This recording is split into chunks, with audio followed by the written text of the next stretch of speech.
Do you know what time it is? It's time for the Mancow Vidcast.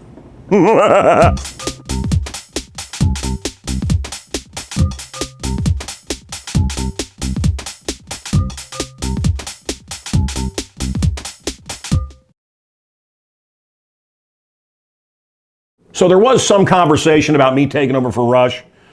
I was offered to take over for Howard Stern on 11 or 12 stations.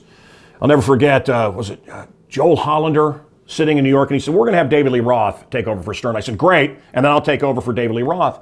You don't want to take over for Stern. You don't want to take over for Mancow. It's been a disaster at WLS. You don't want to take over for Rush. I don't know the guy that took over for Rush. I haven't heard it. I probably never will. But you don't want that. You want to be the guy after the guy. When they brought me to Chicago, they said, yeah, we'll get rid of Brandmeier, we'll put you there. Something like that. Maybe it was Steve Dahl or something. One of those losers, one of those hacks. And I said, no, I'll take the rock station because you can win big there. And, it's let them shed the audience and then you take over. So anyway, the guy that has taken over for Rush, it's a fool's errand. Do you have a teenage son or daughter? May I recommend Richard Bach's Johathan Livingston Seagull? In the 70s, this was every hippie had to have this.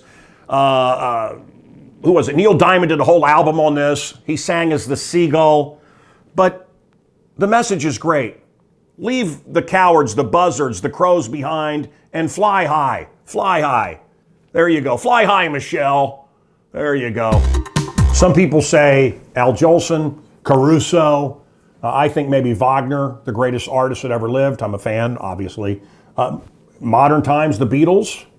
I don't know. I had Back in the USSR and Day in the Life. I think those are the lyrics. And I had it in my hands. And they were $50,000. And I went to two friends and I said, we're going to make money on these. $50,000 for both of them. Back in the USSR and A Day in the Life. Most people believe Day in the Life is the greatest of the Beatles songs. And I just knew they were worth something. $50,000. And the guy says, Paul McCartney may say they're stolen. And if he says that, you got to give them up and you lose $50,000. And he does that even if they're not stolen because he wants them. He wants them. They're his. But, they'd write the lyrics and leave them behind or throw them away. They weren't worth anything back then.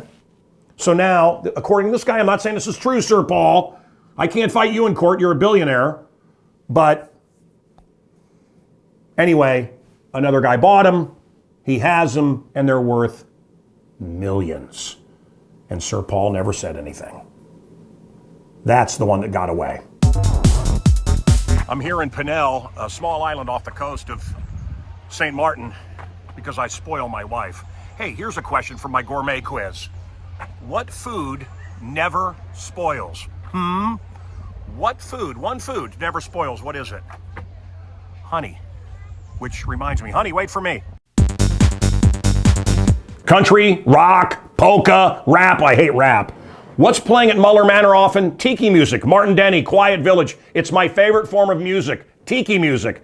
I'll tell you, this is quite a find, and it's been remastered and repressed on Cornbread Records. You can get it very affordably, and it's a great, great record. And it's what's playing today at Muller Manor.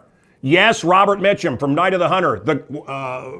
All kinds of great war movies there. Robert Mitchum. He liked his weed, and he loved calypso music. This is a good one. The actor, Robert Mitchum. Hi. It's Larry Lemingod, and I know that Suicide Squad isn't making any money, and even Birds of Prey did better, and Black Widow, even though they made Scarlett Johansson completely sexless, which I'm okay with, because I don't believe in genders. But James Gunn, I can't say what he says, but it's a lot of pedophile stuff. Oh, but Hollywood loves them. They love their pedophiles. Anyway, Suicide Squad. My friend says, is that about the people that work with Bill and Hillary? Not funny.